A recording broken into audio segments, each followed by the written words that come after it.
I'll step you through what are the things of interest on a LinkedIn personal profile page. So I'm not saying that my LinkedIn page is in any way like an ideal case study, or that people should observe my LinkedIn profile because of how awesome it is or something. But I've just tried to kind of pick through each of the different sections so that you get a sense of what can go on there. So first up, you can put in your name, company that you're in, education, and you'll see your connections, and you can see your public link. Then following that is the activity. Now you can post in comments. The way I've been using this is to take the summary of the blog post from our WordPress site, and that goes automatically into my LinkedIn profile. And I found that that's been helpful. We get a few likes each time an update pops in, and it saves me from having to post new stuff in deliberately all the time. The next section, as you scroll down on your LinkedIn profile, is a description, which, well, you can put any text you like in there. However, I understand if you think about the people who are coming to your profile, this is probably not the time to tell them about how you've got 2 cats and 2 dogs and you grew up in somewhere other. What you want to do is put in, who do you help, the benefits of what you can do and what you're good at, and why someone would want to talk to you. And you can also attach a video, which is a fairly newish feature of the LinkedIn profiles, and no doubt this part of the profile will expand. I guess it's only relatively new, but I'm expecting they'll be adding in more sort of sections like that in the future, I would say. Avoid cliches and catchy phrases and sort of like, we're the best and all that sort of stuff, because that doesn't really impress anybody and probably doesn't belong on a website either. Okay, so next after that, you get a list of employers. And for some people, this could be quite an extensive list. What you'll find is people can make recommendations based on the role that you're in, and those show up attached to that company. And again, you can put in a video which is related to that job. I don't think there's a limit to how many jobs you can put in, so anything that's relevant you could put in there. Alright, so following on from that, we've got the skills and expertise. Now, it's not a qualification. It doesn't mean that everybody who has these things listed on their profile is an expert in them, but it does give you some idea of what people think that you can do, what topics they associate with you as a person. So do they think that you are very good at something, or do they expect you would know about something because of your position? And it's a good way of triggering people to interact with your profile, because at the moment this skills endorsement pops up pretty prominently when you're on LinkedIn, and if a good way, like if you do a lot of skill endorsements to people on your network, there's a probability that they'll endorse you back. So it's probably more of a marketing tool for LinkedIn, but it's also a good way of getting more visibility for your profile. Next up's your education. That's nothing too exciting. You can put in some interests. So this is the place where you put in some non-business things to give yourself a bit of human context.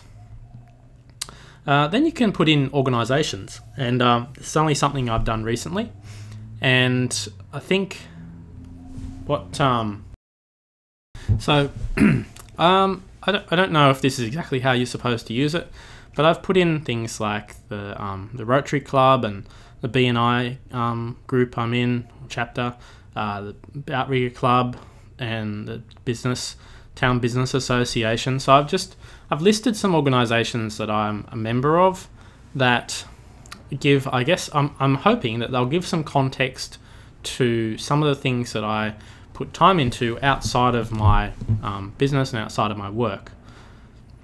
All right, the recommendations is, well, this is definitely one of the kind of No, it's like a key way of getting extra value out of LinkedIn, because if someone gives you a recommendation, then they're giving you they're sort of vouching for your quality or the services you provide, and it's a very, I don't know what to say. It's, well, because the recommendations are attached to that person, you'll find that you can't fake them easily like you could with, say, a generic testimonial or something.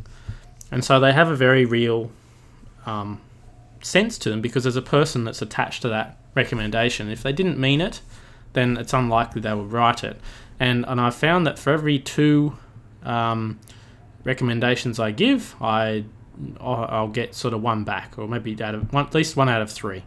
So it's not that people have to give you a recommendation back, but there's probably a bit of a social, I don't know what is it, like, it's not a social obligation even, but if someone says something nice to you about you, then I guess they feel like, if they feel like that you are also helpful or done a good job for them, they'll want to say that and return the kindness.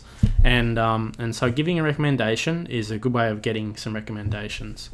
And you need to make them a bit interesting. You can't just spam the same thing to lots of people. But so just pick out one thing that those people did, or that person did really well for you, or that you just thought was fantastic about their service, and then, you know, followed up with a bit of a, you know, great person, whatever, something like that, and that can be your recommendation. It doesn't have to be very long. The groups that you're in tends to be, well, this is a new, again, it's not a very old part of LinkedIn, but this is where you can have discussions, and some groups are quite active, but for the most part, it's still something that is growing in LinkedIn, and it does compete with things like Facebook pages and like Google Plus groups and things like that. But one of the reasons, maybe the advantages of LinkedIn, is that there's a lot of people on here that aren't necessarily interacting with other social media stuff. Like the executives of companies, or the managing directors, or the head engineers, they might have a Facebook profile, but it's probably for like family. And in my experience, those people are much less likely to have any consistent interaction with Twitter or Facebook, and probably don't know much about Google Plus. So, or, you know, and probably have never heard of Pinterest or any of those other type of more niche social sites. Whereas LinkedIn, so it started life as a resume site, and because that meant that a lot of people kind of ended up with a LinkedIn profile because it was helpful to get a job, or because they were recommended to do so, like they were connected by a friend.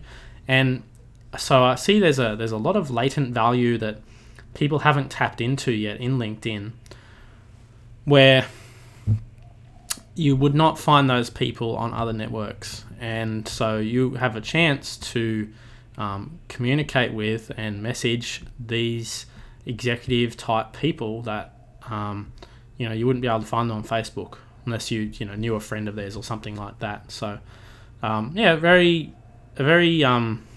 important and growing part of LinkedIn.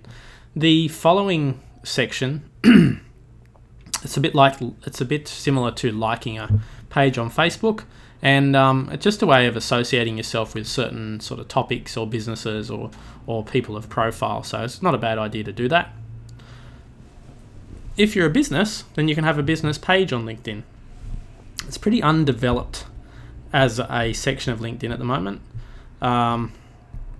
It's limited as to what you can actually do with it, but I think it'll be one of those sort of parts of LinkedIn that continues to grow and improve as LinkedIn divert attention to it. But you can certainly see that their focus of their development, at least at the time of recording this, is that they want to expand on the user profile part of it and get people interacting with each other more and messaging. And you can see that in the way they're doing the groups and embellishing the profiles. And because I guess the thinking would be, well, if we've got people on here messaging each other, then we can add in company pages. And Facebook did exactly the same thing. In fact, they waited a long time to put in pages, really, for businesses. And so it's probably not a big surprise. So keep an eye on the LinkedIn business pages.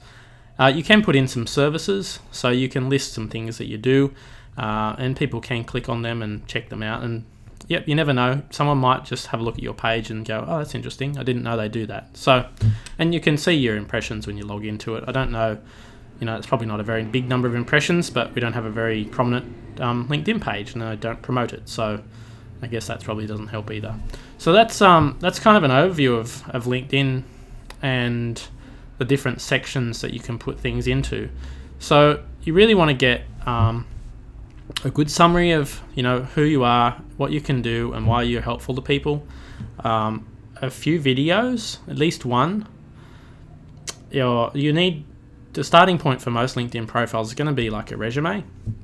So the companies you worked for, and if you really want to kickstart your network, then take an export of your contacts or out of like Outlook, or connect it into like a Gmail account or something, so that the LinkedIn can scan that, find people that it knows the email address of that are in LinkedIn, and ask you if you want to connect to them. And that way you can build your network much more quickly than you would one person at a time.